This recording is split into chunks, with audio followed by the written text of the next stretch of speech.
Hi guys, and welcome to the Club Sports Wrap-Up, the show that tells you all you need to know in the world of Liberty Club sports. I'm your host, Brittany, and here's what happened this week. The men's Division I team was at home this past weekend as they faced off against the Broncos of Central Oklahoma.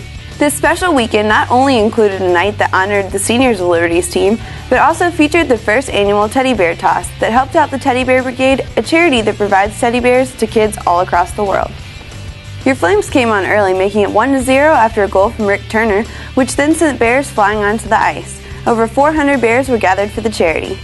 After the cleanup, the Flames got back into the action and connected on another goal, but the Broncos would score, making it 2-1 after the first period. That was the closest the matchup would ever be as the Flames rolled, scoring the next 5 and closed out the match with an impressive 8-2 victory. The next night was senior night. The Flames scored first after a goal from Andrew McComb. The Broncos would come back with a goal of their own, making it 1-1 at the end of the first period. The next period saw the Flames score twice as Luke Aiken and Ryan Kerr would help put the Flames up by 2, and they would be able to hold on to the lead, winning the match 3-1.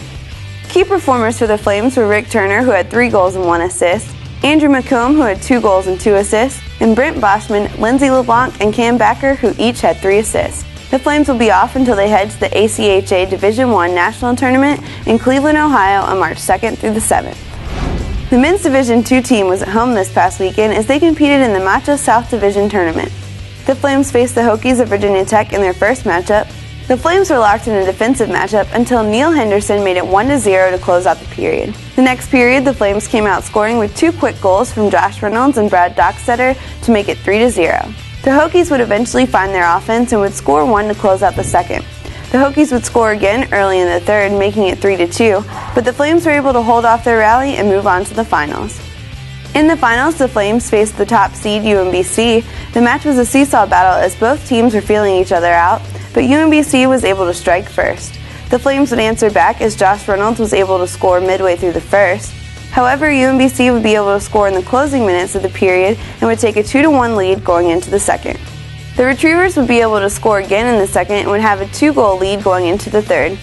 The Flames would start to mount a rally after a goal from Daniel Murkey, but the 2-goal lead was too much for the Flames to overcome as they fell to the Retrievers 3-2.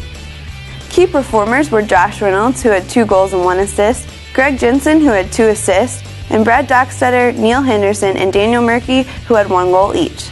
The Flames would now prepare for the Southeast Regional Playoffs this weekend and look to qualify and make their first trip to Nationals.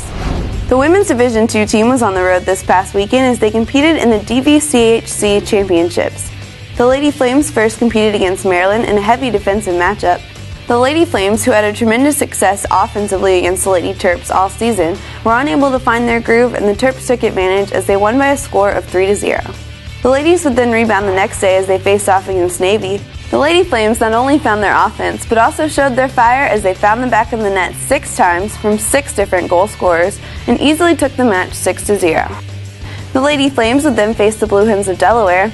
The Blue Hens would come out making it 2-0 midway through the first, but Danny Clevenger was able to score in the closing minutes of the first, making it 2-1. The Flames would not be able to continue their offensive success though, as the Blue Hens would score once more in the second and the third, taking the match 4-1.